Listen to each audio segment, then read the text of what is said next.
Everyone, क्या हाल चाल। तो कल की क्लास किनके लिए है? कल की क्लास उनके लिए है जो अभी तक फिजिक्स नहीं पढ़ा था। तो भाई क्या पढ़ के जाना चाहिए जहाँ से हाई एल टॉपिक है, सवाल डायरेक्ट आ सकते हैं। अगर आपने 6 चैप्टर, 8 चैप्टर, 2 चैप्टर या 10 चैप्टर छोड़े हुए हैं तो उस चैप्टर को छोड़ के नहीं जाना। वहाँ से 10 फॉर्मूले बताऊँगा, वहीं से सवाल आएगा, क्योंकि हर साल वहीं से आया। हर चैप्टर का डिकोडिंग होगा। अगर आपने पूरा फिजिक्स पढ़ लिया है लेकिन आपने PYQ नहीं किया तो क्लास आपके लिए इंपॉर्टेंट है। आपने पूरा फिजिक्स पढ़ लिया, PYQ भी कर लिया, लेकिन आपको पता नहीं चल रहा है कि कल क्या एग्जाम में पढ़ के जाना चाहिए, तो कल का क्लास आपके लिए बहुत इंपॉर्टेंट है। अगर आपको रिवीजन करना है, रिवीजन इनकम्प्लीट रह गया, तो कल की क्लास बहुत इंपॉर्टेंट है, क्योंकि मैं वही चीज़ बताऊंगा जहाँ से सवाल आएगा।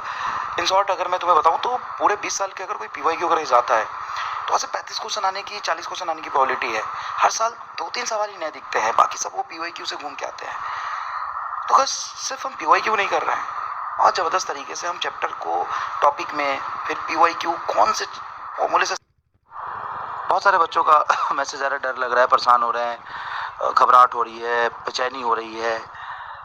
तो बेचैन होने के लिए, घबराने के लिए तुम्हारे पास समय कहाँ से आ रहा है भाई? काम करो ना, मेहनत करो ना। लेकिन प्रॉब्लम ये है कि काम क्या करें। अब इतना कुछ है पढ़ने के लिए कि लास्ट मिनट पे आके समझ ही नहीं आता पढ़े क्या, करे क्या, कैसे पढ़े, कितना पढ़े, कहाँ से पढ़े। तो इसीलिए मैंने ये बनाया है ना, तुम्हारे लिए बनाया है। और 4-5 दिन की मेहनत लगी है यार, इसमें बहुत रिग्रेस। ऐसा नहीं है कि मुंह उठा के या सीधा PYQ उठा के आ जाऊंगा मैं। और मैंने 3 साल पहले वहाँ रिविज़न कराया है।